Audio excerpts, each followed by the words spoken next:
O escritor Lima Barreto é conhecido por conta da sua ironia ácida e sua crítica social completamente desvinculada a partido ou ideologia política.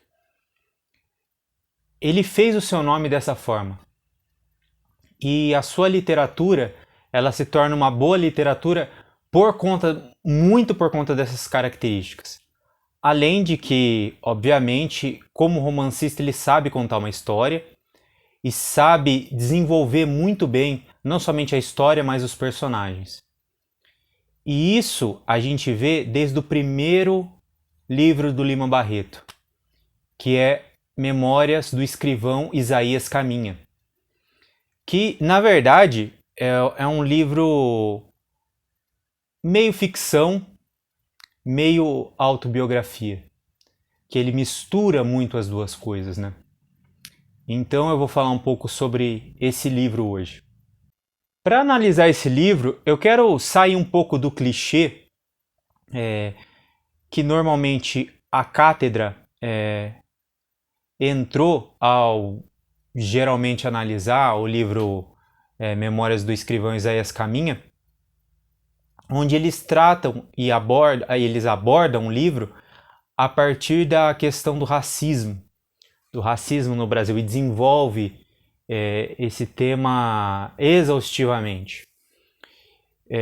Esse é um tema que entra no livro.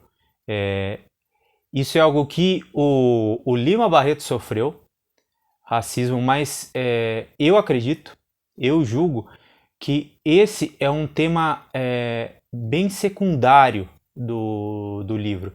Esse não é o tema principal do livro, apesar de que aparece algumas vezes, principalmente na primeira metade do livro, onde a gente vê quase que um desenvolvimento existencial melancólico do Isaías Caminha.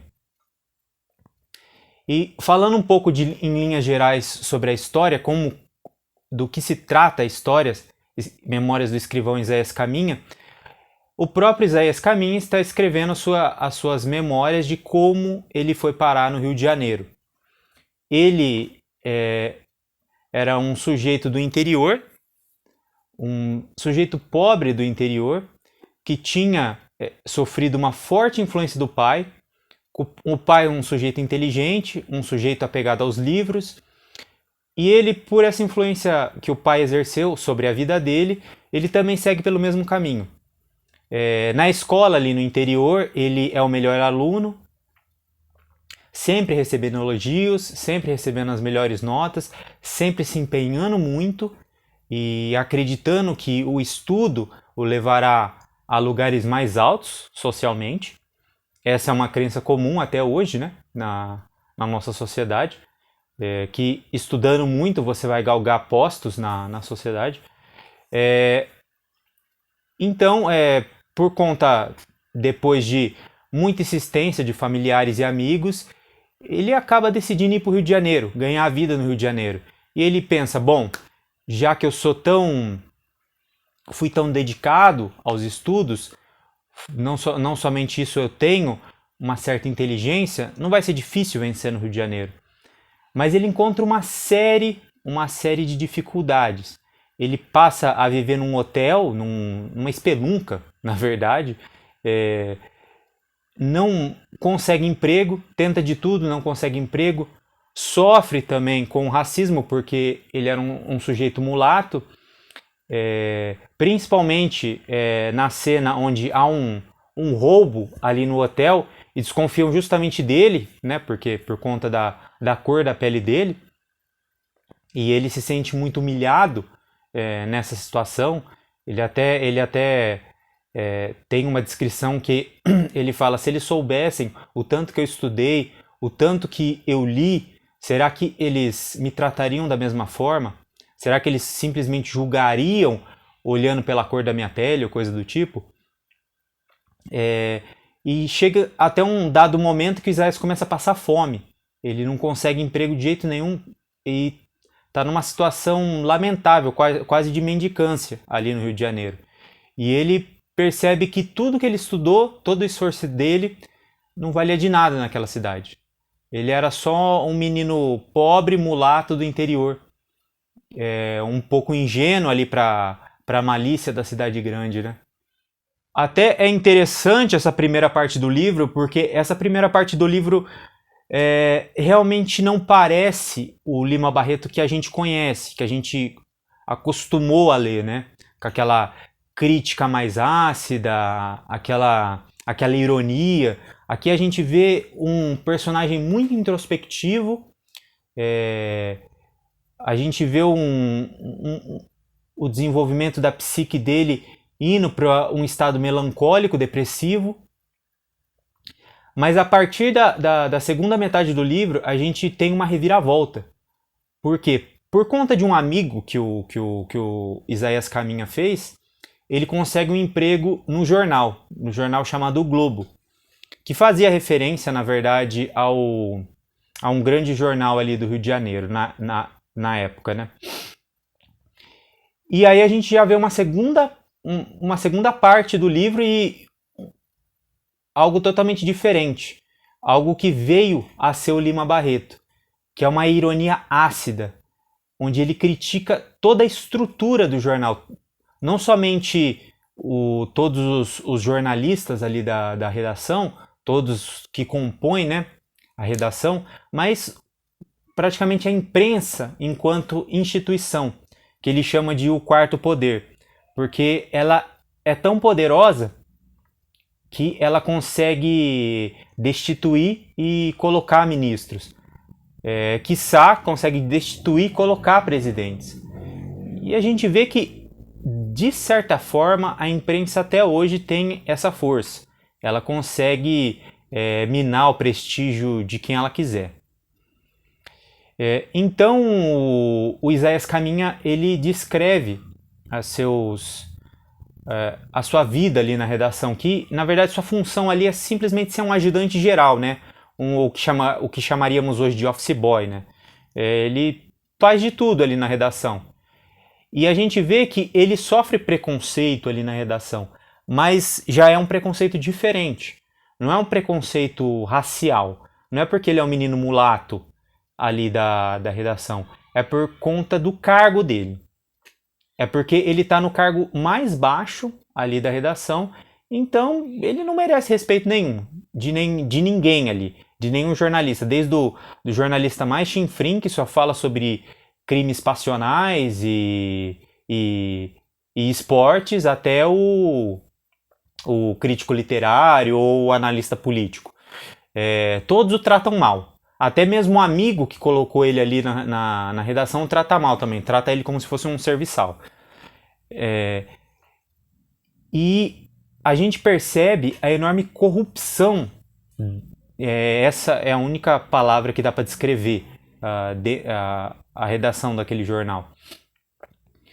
Porque o que o Isaías Caminha diz dessas pessoas que trabalham ali é que são pessoas profundamente incultas, mas que se acham gênios, que se acham os grandes conhecedores de todos os assuntos do Brasil e do mundo literário, do mundo da cultura, sendo que eles conhecem muitíssimo pouco sobre os assuntos que eles escrevem, né?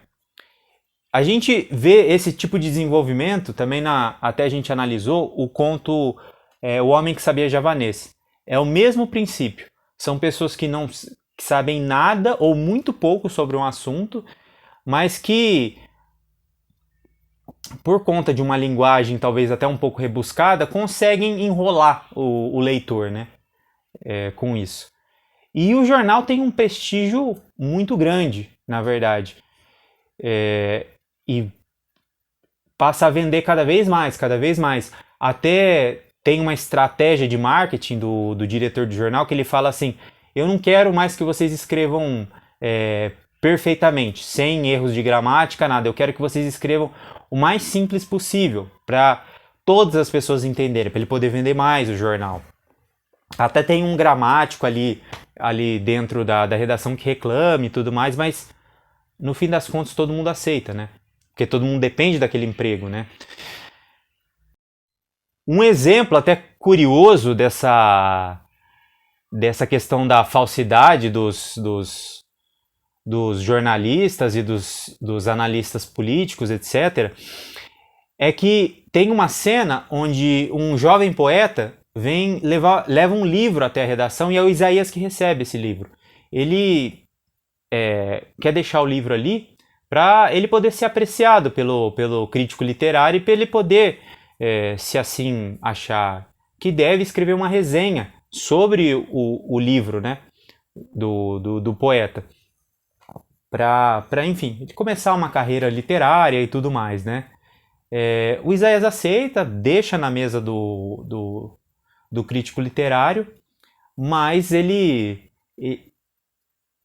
não diz isso pro jovem poeta, né? Mas ele pensa, fala, coitado, se ele soubesse que apenas entram aqui e são apreciados pelo crítico literário aqueles autores que têm nome ou têm um padrinho aqui dentro, ele não traria o livro aqui. Até tem uma citação muito interessante, eu vou ler para vocês. Aos olhos dos homens da imprensa, publicar um livro é uma ousadia sem limites, uma temeridade e uma pretensão inqualificável e digna de castigo. Como é? Disse certa vez Oliveira. Este sujeito publicou um livro? Um desconhecido? Um idiota magro? Um tipo que nunca escreveu coisa alguma? A gente percebe como que os homens de imprensa, os jornalistas se colocam como juízes e grandes críticos literários, como se para ser um escritor ou não dependesse do julgamento deles, do crivo deles. Eles decidem quem são os escritores, os grandes escritores e quem não são. Então, nesse contexto, né, para você ser um escritor de sucesso, um escritor que seja bom aos olhos do público em geral, você tem que ser amigo deles, tem que ter um padrinho, tem que, enfim, fazer alguma coisa para ficar bem aos olhos da imprensa, desses críticos literários, etc. O pensamento comum dos empregados em jornais é de que eles formam o pensamento do nosso país. E não só formam, mas são a alta representação dele. No jornal, compreende-se o escrever de modo diverso do que se entende literariamente. Não é um pensamento, uma emoção, um sentimento que se comunica aos outros pelo escritor. Não é o pensamento, a emoção e o sentimento que ditam a expressão do que se escreve. No jornal, a extensão é tudo e avalia-se a importância do escrito pelo tamanho. A questão não é comunicar pensamentos, é convencer o público com repetições inúteis, impressioná-lo com o desenvolvimento do artigo. E nesse ambiente todo, a gente vê um Isaías Caminha que muda. Isso é muito interessante, que o Lima Barreto desenvolve muito bem o personagem. De um menino que é idealista, por assim dizer, que tinha um ideal de busca pela verdade, busca pelo conhecimento, que tinha essa ingenuidade no coração, ele passa a ser um sujeito que não liga mais para essas coisas. Ele é impregnado pelo ambiente da imprensa local. E isso apenas piora quando ele sobe de cargo. Eu não vou contar aqui o que ocasionou essa subida de cargo, porque para mim é a melhor cena do livro, é o penúltimo capítulo. Ali tem uma mudança mais drástica ainda na vida do Isaías, porque ele sobe de vida. Ele sobe de cargo, cai nas graças do diretor, o dono do jornal. Enfim, mas ele percebe isso, ele percebe que ele está ficando meio oco, que ele não liga mais para ler as coisas, ele só lia os jornais. E basicamente só o Globo, que era o jornal que ele participava. E ele achava todas aquelas pessoas, aqueles artigos geniais. Isso é muito interessante porque a gente vê acontecer hoje isso, não somente dentro da imprensa, mas também dentro de universidades. A gente vê muitas vezes professores que não leem mais outros livros a não ser dos seus pares, dos seus amigos. E eles ficam apenas numa bolha ali que só eles se comunicam entre si, e eles não veem mais nada fora daquela bolha. E eles acreditam que aquela bolha é o mundo, que eles são seres geniais e tudo mais. Isso realmente acontece. Com a imprensa é a mesma coisa também. Eles só leem coisas dos amigos, não lê nada de fora, nada que possa comprometer esse pequeno grupo social, né? Mas o Isaías, em certo sentido, ele sofre com isso, sofre com a sua mudança, ele percebe a sua mudança, mas, digamos assim, o estômago fala mais alto, né? Ele está ganhando muito dinheiro com isso. O chefe dele, o dono do jornal, vez ou outra pergunta para ele: Isaías, tem dinheiro? Ele fala: eu tenho algum dinheiro. Ele pega, dá uma nota para ele, assim, aleatoriamente, então isso encanta ele, né? E muitas vezes, quase sempre, né, o fator financeiro é uma fonte de corrupção quase que irresistível, né? Muitas pessoas boas até, muitas vezes caem por conta da corrupção financeira, né? Às vezes a gente tem aquela ilusão de que, nossa, essa é a minha chance de subir um pouco mais na vida, ter uma condição um pouco melhor, etc.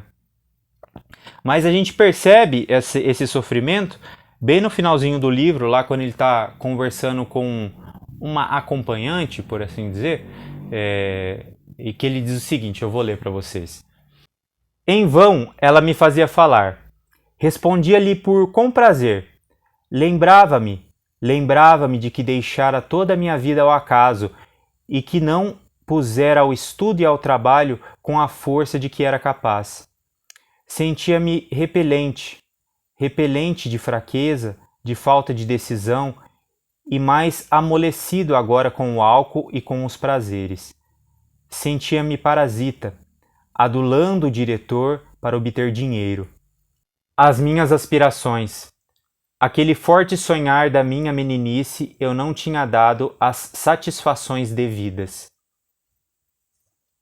E esse livro, Recordações do Escrivão Isaías Caminha, apesar de ser um livro de estreia, é um livro com muita força literária. A gente percebe o gênio literário do Lima Barreto logo de cara. Ele era muito novo quando ele publicou esse livro.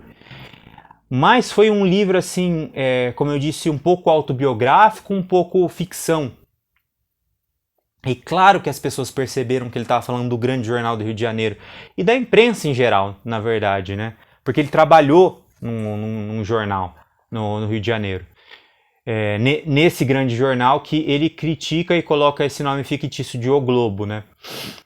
E isso desgraçou a vida do Lima Barreto. Desgraçou completamente. Muita gente coloca a culpa no racismo, porque ele era mulato, etc. Mas o fator principal não foi esse.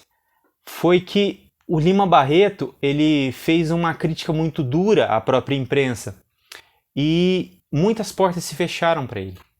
Como ele denuncia no livro, a imprensa tinha tanta força que podia tirar ministros ou colocá-los. Então imagina o que ela não podia fazer com o escritor. O Lima Barreto, para ser conhecido, ele dependia da imprensa. Ele dependia de publicações na imprensa e tudo mais, até para sobreviver como escritor, né? E depois desse livro, muitas portas dentro de todas as redações do Rio de Janeiro se fecharam para ele. E ele ficou muito amargurado com isso, muito amargurado mesmo. Os outros livros dele, a gente percebe essa ironia ácida, mas é uma ironia amargurada. E depois também o Lima Barreto se entregou a algo que, apesar de não parecer, mas no Brasil do começo do século XX era algo visto de maneira muito negativa, né? Principalmente nas classes cultas e nas classes altas, né? Que ele se entregou à bebida de uma maneira muito violenta, por assim dizer. ele tinha problema sério, teve problemas sérios com a bebida. Ele até foi internado algumas vezes por conta disso e morreu em decorrência da bebida, muito jovem, estava na casa dos 40 anos. Então a gente percebe que um livro assim, de uma força literária imensa, foi o que causou a desgraça do Lima Barreto em vida, né? Póstumamente, o Lima Barreto é insuperável na sua geração, porque todos aqueles que eram bajulados na imprensa local na época, onde estão agora?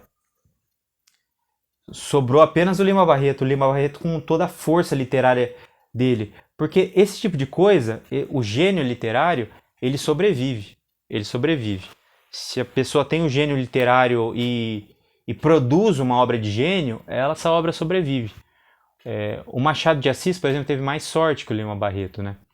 E ele também era mais sutil nas suas críticas sociais, né? Mas mesmo assim, a gente percebe uma outra característica muito interessante, que é a coragem do Lima Barreto de escrever isso. Ele tinha consciência de que, ao publicar o livro, aquilo seria sua sentença de morte. Mas mesmo assim ele teve a coragem de publicar. E mesmo assim, de certa forma, ele conseguiu mais ou menos sobreviver e publicar livros, mesmo assim. Eu acredito que ele teria muito mais obras e publicaria muito mais coisas, né? Se tivesse mais tempo de vida, tivesse vivido mais, e também se tivesse não tivesse brigado com a imprensa, por assim dizer, não tivesse brigado com as classes cultas e classes altas no Brasil, né? Mas talvez, pensando aqui, talvez se ele tivesse feito isso, ele não seria o Lima Barreto, né? Talvez ele seria apenas um escritor ok daquela época, que só seria conhecido por especialistas, né, da época, por críticos literários que vão até aquela época, leem tudo da época e tal. Hoje o Lima Barreto é um grande patrimônio do Brasil. Para mim, um dos três escritores romancistas, né, maiores. É ele, Lima Barreto e Graciliano. É o Lima Barreto, Machado e o Graciliano Ramos. Os três maiores do Brasil, na minha visão, né? E no meu gosto, o Lima Barreto é o melhor. Por conta dessa ironia, dessa crítica social, que eu gosto bastante. Mas esse é o livro de hoje, é a resenha de hoje, né? Um livro muito conhecido, talvez não é o mais conhecido do Lima Barreto, né? Todo mundo conhece Policarpo Quaresma, né? Mas eu acho que nesse livro a gente já vê a força do Lima Barreto, a gente vê como ele é bom para desenvolver personagens, desenvolver a história e te prender ali, porque a gente vai lendo cada capítulo, a gente quer saber o que vai acontecer agora com o Isaías Caminha. Por mais que a gente saiba que desde o começo que no final não ia dar bom. E como não deu, né? Mas essa é a dica de livro de hoje. Forte abraço.